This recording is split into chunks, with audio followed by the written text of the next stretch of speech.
the Cornerstone Talk podcast. My name is Billy Filmer. I'm your host. Today, I have my co-hosts. So, as y'all follow the other YouTube, Cornerstone Courtroom, this is Corinne and Adu. I'm going to have them introduce themselves in a second. But Cornerstone Talk podcast is back full effect. I'm going to have Cornerstone Courtroom members be my co-hosts for the different podcasts. So, you already know them, so just introduce. Hey, I'm Corinne. Hey, Thank you. Southwest Philly in the building. So today's guest, we have LaQuon Johnson. During the podcast, you'll hear me referring to him as Quan. So Quan is actually my dad's best friend. Yes, sir. Dad birthday. Happy birthday. Happy birthday, Be Smooth. So, right. I'm going to have Quan just introduce himself, and we'll get right into it. Right. So like you said, my name is LaQuon Johnson. I'm an author. I'm a rehabilitation counselor, and most of all, I'm an optimist. You know what I mean? I'm a counselor for the City University of New York. I currently I'm a disability specialist at LaQuon Community College. That's where I do my thing. You know, basically, I'm a motivator. I'm an advocate. I'm a mentor, and then I'm even sometimes a lawyer when it comes to people discriminating against the disenfranchised. Okay. The disenfranchised can basically be Black people, people with disabilities, women, or anybody that's seen as the underclass. You know what I mean? I'm there to hold them down and make sure they're treated correctly. All right. And before that, I worked at John Jay College. I was a career counselor for people with disabilities specifically. You know, basically my job was to help them become marketable individuals, help them to get off SSI. You know what I mean? Because a lot of people don't know. It's like this. The more all of us work, more money gets put into this pot. And this pot is there for us when we turn 65. So the less people that work and pay taxes is the less money that's in the pot. All right? So if you don't have a lot of people that work, when we get 65, there won't be a lot of money to go around for all of us to retire on. All right? So that's why it's good for people to be marketable citizens of society. And before that, after I graduated out of graduate school, I was a vocational planner for substance abusers. That probably was one of my more difficult positions because my main position there was to help an individual that's probably did 30 years in jail, or a woman that's has 6 kids. However, she's strung out on heroin. My position and my role was to help them understand that they were somebody. And they should be out there becoming productive citizens of society. So basically helping them believe in thyself, you know? So, that's what I do. That's what I did for a living. And here I am to promote my book, Motivational Motives. So you already talked about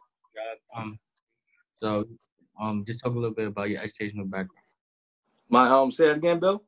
Educational background. Your education background. My educational background. Okay, so, unlike you three wonderful co-hosts, when I came out of high school at 18, I had no ambition. You know what I mean? I had no plans to go to college. I remember when I got out of high school, my man, he went to Lincoln University and he wanted me to come with him. And I was like, nah, I don't need college. That's not for me. I'm good. Now I got a high school diploma. I thought I was straight. You know what I mean? So after about, I tried the college thing when I was about maybe 22. I actually, I had a GPA of 0.8. You can't get no financial aid with 0.8, right? Right. So I got kicked out of school. You know what I'm saying? So after about I would say about 5 years of running around, doing a whole lot of messing up, I had my son. Basically, I was a pauper. You know what I mean? I was laying on my mom's couch, couldn't pay no bills and nothing like that. And one day, she got on the computer because, like I said, Billy, you might not know, I'm actually visually impaired in both eyes. Both of my eyes, I'm legally blind right now. Even though I'm looking at the camera, I actually can't even see y'all faces. So I'm going all hearing right now. So at that time in my life, I really had no skills. What can a legally blind dude do? I can't drive a truck. I can't be a bus driver. I can't be a cop. I can't be a fireman because all these things take sight. You know what I mean? So, thank God my mother, love her to death. She got on the computer and she looked up an institution that helps people with disabilities that's visually impaired become marketable people. It's called the Commission for the Blind and Visually Handicapped. So basically I went through their program. It was like a 6-week college preparatory program, basically to make sure that you was college ready. And I did that for 6 weeks. And after you do that, they pay for your tuition in its entirety. Okay? So I tried to go back to school. And when I went to Lehman College, they seen I had a 0.8 GPA. So they wasn't hearing me at all. They was like, get out of here, 0.8. You can't get up in here. Go somewhere and come back. So I went to Monroe College first for 2 years, and I graduated cum laude, 3.9 GPA. You know what I mean? By the grace of God, you know, I did my thing, and I was actually becoming to understand myself. And that's why I want these viewers to know, you know, college is not really to make you smarter, okay? So whoever thinks that they're going to college and they come out with that degree, they're smarter. No. College builds your character, like the great Dr. Martin Luther King said. You know, it makes you understand who you are and what you want to do in your lifetime. As far as intelligence, we all got forms of intelligence. It builds your character. So that's what happened in the first 2 years. I'm with the Monroe College for 2 years, and I got a little associate's degree in criminal justice. So at that point, I said, cool, bet, I'm ready now. So I knocked back on Lehman College's door, and I said, okay, I'm good, I'm ready. So they did admit me into Lehman College. I was going for psychology, my bachelor's in psychology, but they said, we'll let you in under one condition. And I said, what condition is that? They said, we're not taking none of your credits from Monroe College. Y'all know I was pissed, right? 2 years, I worked hard. And I'm like, damn, y'all not taking none of my credits? Because I came from a private school going to a public CUNY school, you know what I mean? So they didn't take none of my credits. So basically, when I got into Lehman, I had to start all the way over as a freshman. Okay, but you want to know something? I actually needed those extra 2 years, which I would find out why I needed those 2 years.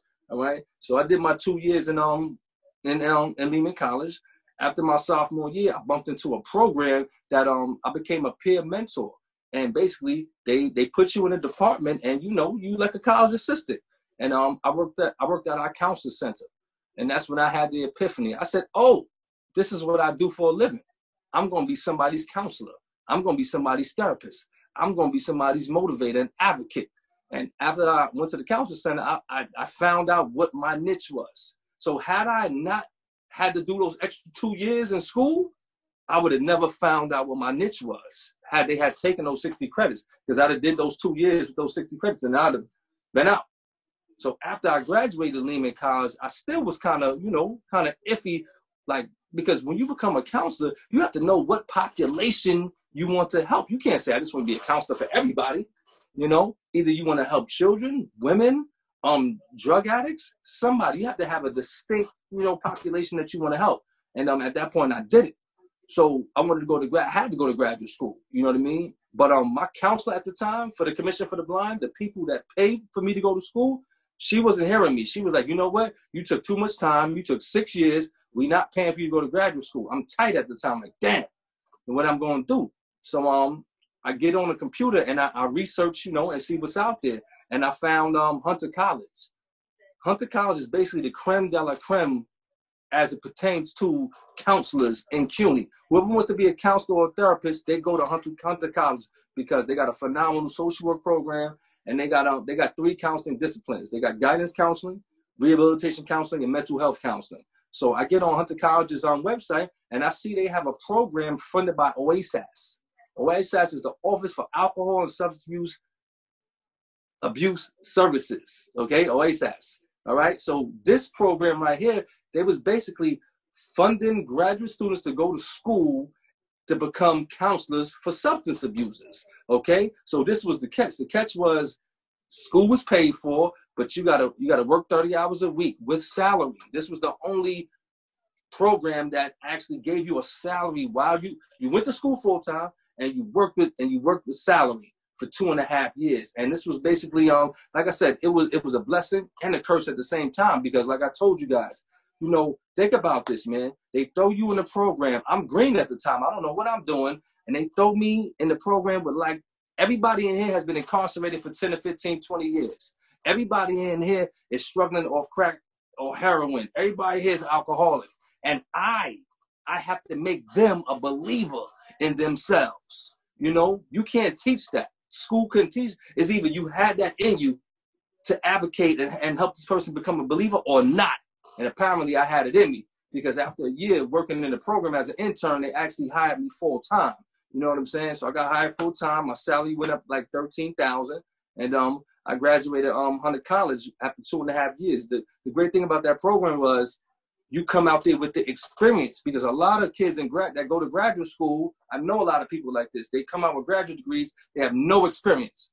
They have the paper on the wall, but they have no experience. Nobody's not hiring you without any experience. You have to show them some concrete experience. That's why I tell young people in college, I don't care if you have to volunteer places. And I know we want money, but volunteer. Show this person that, hey, I did this for a year for free. If you show me you did something for free, I'm going to want to give you my money to pay you, because when I give you my money to pay you, you're going to be working 100 times harder than you did for free. So basically, that's that's what I did. I graduated Hunter College, and here I am. And after that, sky's the limit. Took off after that.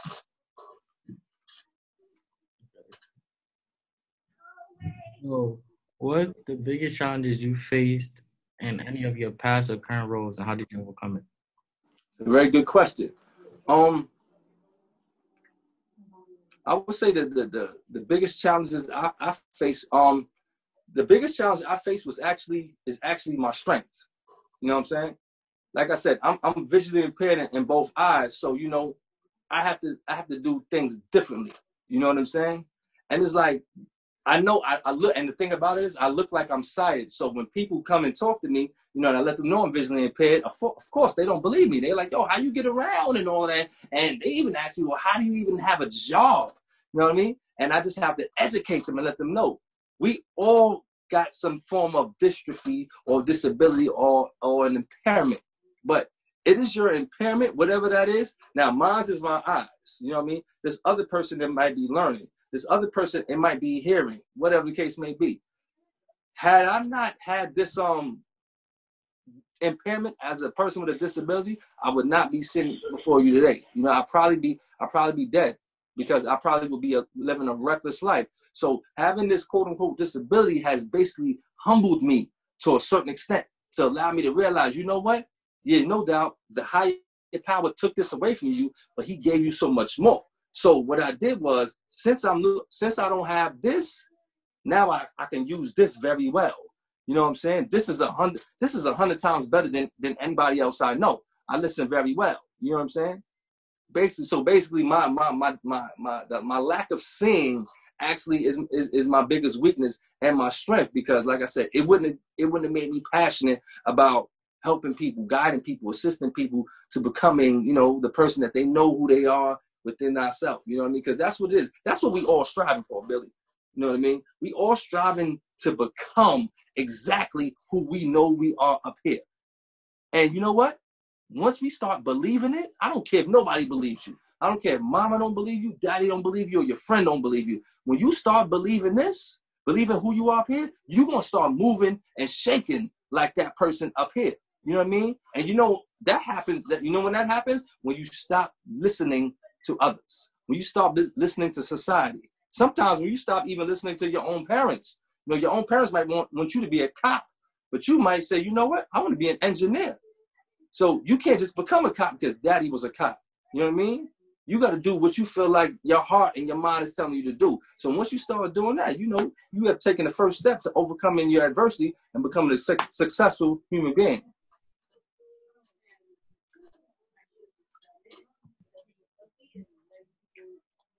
Questions, comments? You have a question. Sure. What advice would you give someone wanting to pursue a career similar to yours? This is the first thing. Actually, it's a funny story. It's twofold. Well, first and foremost, if you are not a naturally empathetic person, and empathy means when you tell me what you're going through that has hurt you, I can basically feel your pain. And think about that. I have to be willing. This is a very tough job, because feeling someone's pain on a daily basis takes a very big heart. Okay? If you don't have that big heart, you either gonna not really care about the person's pain, or you're gonna give up on them. So every day, having a very empathetic heart on a day-to-day basis. putting yourself in the client's shoes. Damn, when they come to me and say, damn, my mom just passed away and I feel like giving up and dropping out of school. Actually putting myself in the position to say, damn, how would I feel if my mom's passed away? What would I do? And I got to do that on a day-to-day basis. And it hurts a lot. You know what I mean? But like I said, I'm built for this. I've been put on this earth to actually be that tool, that vessel for them to use to get to their plateau. So basically, being empathetic. That's first piece of advice. If you're not an empathetic person, you cannot be a counselor or an advisor or a therapist. Second thing is, when I was in graduate school, I think it was a supervision class that we went to. You know what I mean? So this is what he said to us. He said, check it out. He said, all right, y'all all want to be counselors, right? We like, yeah, we're going to be counselors, you know. We think we thorough at the time. And he said, I want y'all to write a paper about what your bias is. And we like, what the hell you mean? Write the paper about what our bias is. Because at the time, because anybody that wants that is a counselor, they think, hey, I love everybody. I don't have any biases. That's not the truth. I don't care how much of a happy person you are or how much people like you. There is a group of people that you don't like, okay? And it took me a long time to realize what this was at this point in time in my life. So I thought about it and I slept on it. I said, damn, this is very hard. And it came to me. You know what I mean? It came to me through a trial and tribulation that I had in college. I had a teacher in college that was she was a black feminist. She was cool and all that, but it's actually a story in the Motivational Motives. I was discriminated against, you know, in some shape, form, or fashion in her class. And from that day on, I carried that resentment towards feminists. Okay?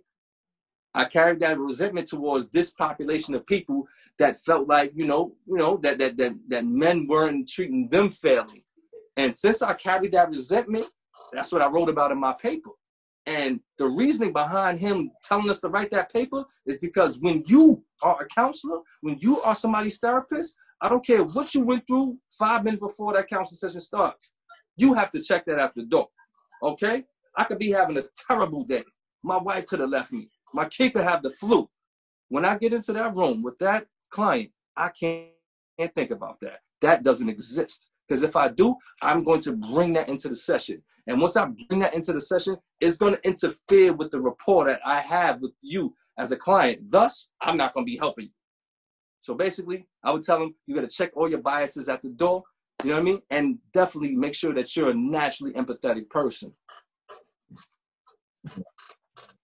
So before we get into your book, just tell the viewers about how you edit resumes and you just promote. The resume thing, I do resumes and cover letters, and I actually want to talk about that just a little bit before we get into the book. I help edit resumes and I help edit cover letters. For those that think that they might, when you're in college, you definitely need your resume and your cover letter to be popping just to get that foot in the door. Because the hardest thing in college is to get your foot in the door. I know how it feels. Because one, they're not hearing you, period. They don't really care that you're in school. They don't really care that you got your degree. They want to see, can you do the work? So I can help embellish the resumes, for lack of a better word. So for those that want their resume embellished, you know what I mean, they can reach me at 914-984-3629. That's not my real number. That's my Google number. So don't think you're going to blow me up. You know what I mean? So 914-984-3629. And I can help, embellish and make your resume and your cover letter pop.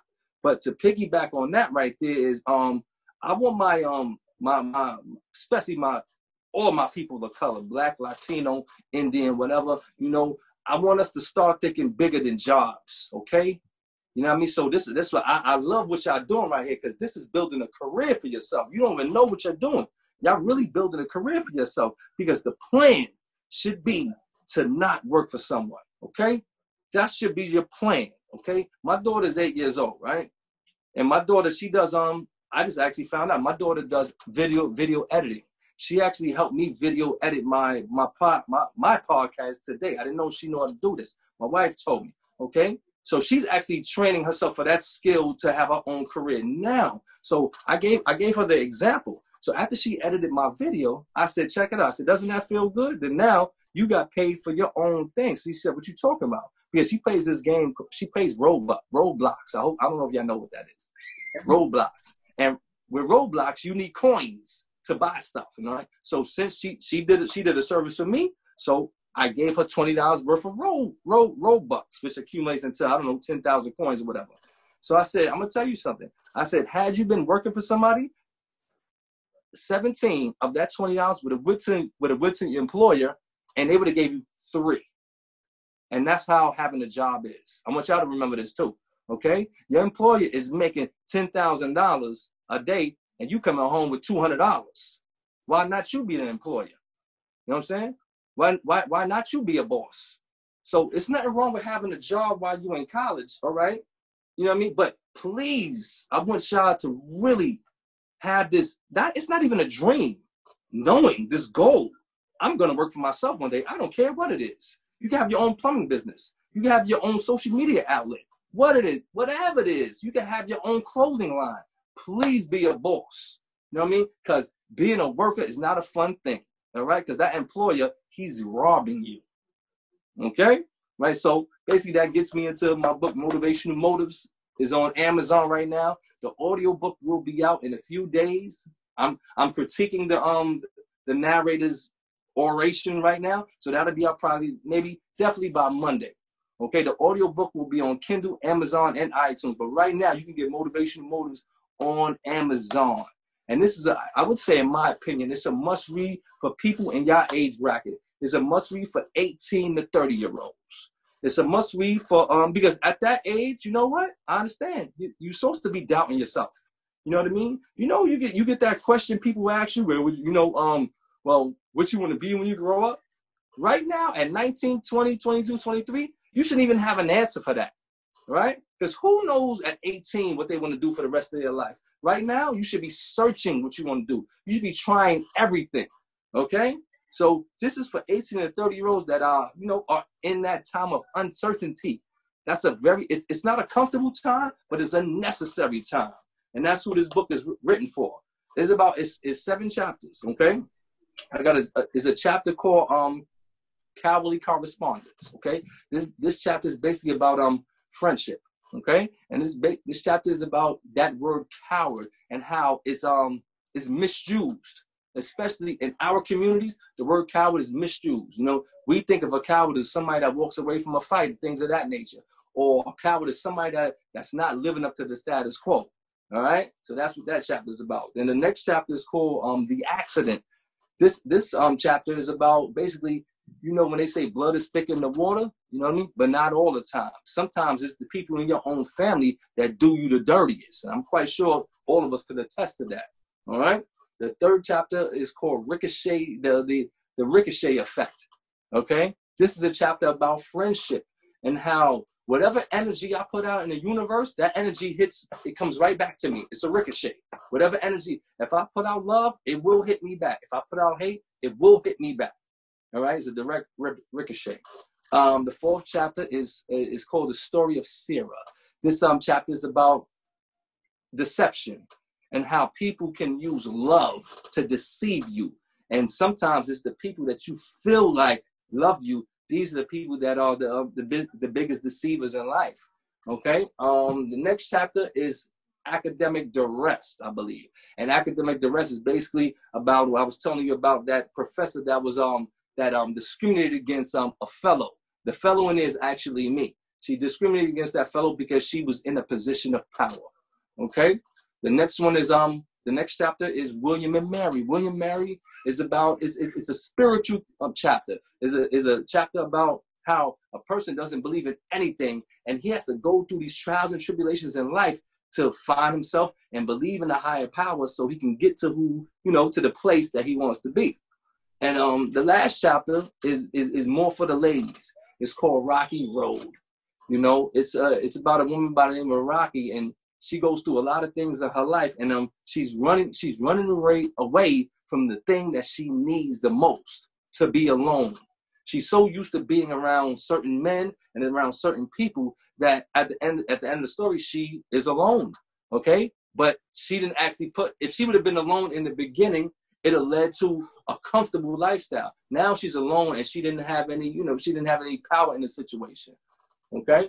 So that's basically motivational motives in a nutshell. I hope I didn't go too fast. It's a real quick read. It's like 160 pages, and I think is beneficial in this day and time, because I want the reader to put themselves in the character's situation, you know what I mean, and say, damn, what would I do if I was in that situation? You know what I mean?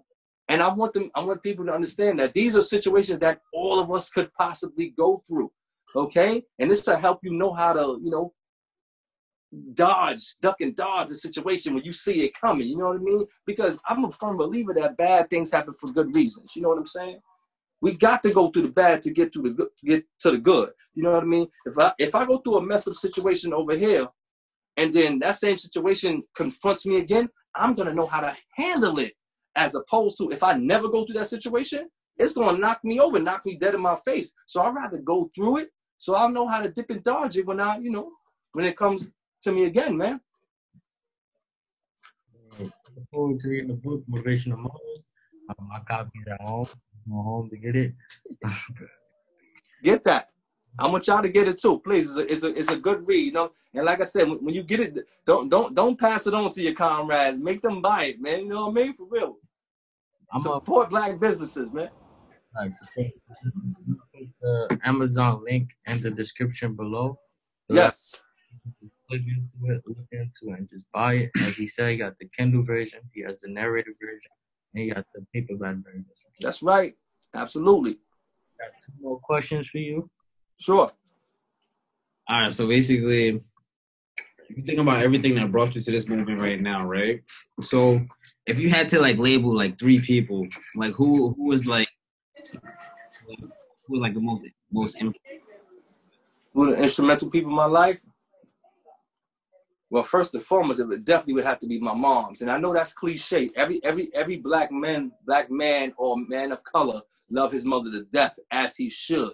You know what I mean? And every black or Hispanic or Indian dude thinks his mother is the best mother, as he should. You know what I mean? And I fall into that category because, like I said to y'all, when I was 24 and 25 years old, when I was laying on my mom's couch, you know what I mean, smoking weed and getting high every day, drinking every day, messing with, every this, that, and the third chick every day, you know what I mean? There's nothing wrong with having fun, but, you got to balance your life out. And I had no balance at that time. And I guess she's seen that as my mother, you know what I mean? And she knew her son had some type of disability. Now, I ain't gonna call it a disability. I had a different ability that I couldn't, I didn't know how to maintain. I didn't know how to handle. So had it not be for my mom's getting on that computer that day and looking up that institution that paid for me to go to college, I would not sit before you today. That's absolute fact. You know what I'm saying? That's one person. And I'm gonna squeeze my kids into one person. I got 3 children. I got my son, that's 21. Stephon Billy. You know what I mean? I got my son, and I got my 2 little ones. I got an 8-year-old and a 3-year-old. These are the 3 people that keep me going on a day-to-day basis. You know what I'm saying? It was because of my son, because when my son was 21, when my son was like 3 or 4, I couldn't support him. I was on SSI. I was getting like $700 a month. You can't live off $700 a month, not in New York. You can't take care of no family like that. So it was my son. It was me looking into his eyes saying, damn, how am I going to get him some clothes? How am I going to feed him? You know what I mean? How am I going to get him that new game that he wants? You know what I mean? So that also propelled me and encouraged me to basically, sometimes you got to walk through the door and not know what's on the other side. And you know what that's called? Faith. True faith is saying, you know what? I don't know what's on that other side, but that other side is going to help me get to where I got to go. And sometimes you're going to be uncertain. The things that help you in life is the things you don't want to do. I want y'all to remember that. The things that are beneficial, that help you in life, are the things that you do not want to do. It's probably the things that you're even afraid of doing. You know what I mean? So it's my kids. And last and certainly not least is my wife, man. My wife actually a month ago, my wife was just diagnosed with breast cancer. You know what I mean? And then after that, she was diagnosed with stage 4 cancer. The first doctor, tried to give her 4 to 5 years to live. My wife is young. My wife only 34 years old. And as I said, I got a 3 and an 8-year-old, So after going through that and hearing that for like the first week, you know what I mean? After I got over the reality of it, you know, it helped me understand that one, life isn't promised. You know what I mean? And two, you know what? Whatever I want to do, I'm going to get up and do it. I'm not waiting for tomorrow, and I'm not looking for what's in back of me. You know what I'm saying? So my wife is definitely a motivator right now for me. You know, I got a quote. Well, really, I think that might be the answer to the next question. So those my three people: my moms, my kids, and my wife. And my wife's recent diagnosis with cancer definitely is instrumental in my life. And I tell people, like I said, bad things happen for good reasons, man. And it's like, think about the worst thing that can happen in your life. I want y'all to think about this. Think about somebody that you really, really, really love die. You got two options. Two. You could sulk in your misery, or B, you could live out their legacy. And you could say, you know what? You can remember all the discussions you had with this person. And you can say, you know what? I'm going to be who I told them I'm going to be. And you know how hard you're going to go at that? You're going to go at that dream so hard that it's going to be impossible for you to be stopped. Okay? So I tell people, take this messed up situation and really allow it to push you into greatness, man. Use a bad situation and have a good outcome. You know what I mean? So that's basically what I'm doing right now, you know, with this book, Motivational Motives. Okay? The last question is, what is one quote that you use in your book that stands out to you? Very good. Thank you. That's why I held up on it. You know what I mean? The quote in my book is actually on the first page of the book, but I'm gonna read it because I know it off the top of my head. Life is like running a race. Okay? Think about this. I want y'all to think about running a race. Say you're running a race. Say it's three people in the race. You're in second place. You got a person in front of you, person in back of you, and you're running a race. You're running a race, all right? Now, in the race, if I keep on looking behind me in the race at the person in back of me, what's going to happen? The person in front of me is going to leave me because I'm not concentrating, okay? Now, if I'm running a race, and I keep on concentrating on that person in front of me to see what they're doing, what's going to happen? That third person is going to pass me, okay? But if I'm running that race and I keep on concentrating on thyself, and I don't worry about him, and I don't worry about her right there, and I keep on running, what's going to happen? I'm going to leave this person behind, and I will inevitably catch that person in front of me. You know who the person in back of me, who that is? That's my past. That's my past failures. That's my past transgressions. If I keep on worrying about that, what happened? I'm never going to get to my future because the person in front of me, that's my future right there. Okay? And if I concentrate too much on my future, my past is going to creep up on me. All right? And I'm going to fail again. But if I concentrate on the present, the here and now, I'm going to leave my past behind me and I'm going to surpass my future expectations of thyself. Okay? So that's the actual quote, first page of the book that keeps me going on a daily basis. Live now, live now, live now. You know what I mean? So, podcast has come to an end. As y'all know in my other videos, I was asking the guests what are three goals y'all for Married 2020. So I'm gonna keep that going. So, what is three goals you have for Married 2020? Yo, man, thank y'all for having me. I appreciate y'all. You know what? Keep doing what y'all doing. Like I said, man, don't think about a job too much. Think about a career. Think about being bosses, all right? What are three goals you have for the Married 2020? Three goals that I have in the made of, oh, man. Well, I'm actually working on my second book. I want to get my second book out now. I want it to be out by Christmas. I ain't gonna tell you the name, but I'll tell you it's about habits. It's about habits that we all have. You know what I mean? It's about habits that we get from our parents. It's about habits we get from our friends. It's about habits we get from society. These habits that can make or break our life. I'm gonna get that out. Two. I want to well, actually, I just recently stopped smoking. I stopped drinking alcohol 8 months ago, and I stopped smoking 5 months ago. So I want to keep my sobriety. You know what I mean? And I want to keep you know my encouragement to not smoke cigarettes or drink alcohol excessively. You know, and third, you know, I want to be that positive role model for my wife to really give her a reason behind, you know, health and to want to live another day and for the next 50 years. So those are my 3 goals for 2020. Yep. Let's see it. So we want to thank LaQuon Johnson for coming on to the Cornerstone podcast. I thank y'all. I appreciate y'all. All right, stay up. It was good. I needed to hear some of everything you said. It kind of resonated. As y'all know, Excuse me? got a lot of motivation and a lot of encouragement to keep on going. As he said, focus on your present. The past will come on you, but focus on your present. And, that works. As y'all know, we have another YouTube, Cornerstone Courtroom on YouTube. Follow the courtroom. Follow the courtroom. I'm gonna put all the links below, and I'm gonna make sure I put his Amazon link in the Google phone number he gave you. So don't try and do all that. For their resumes. And yeah, any last remarks?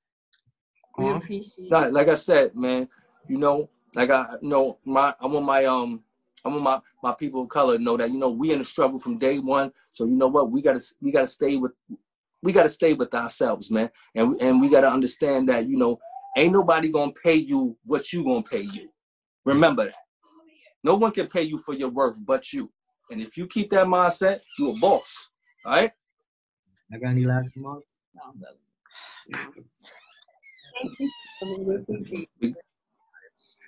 So, again, thank you, Quan. And this is the end of the podcast.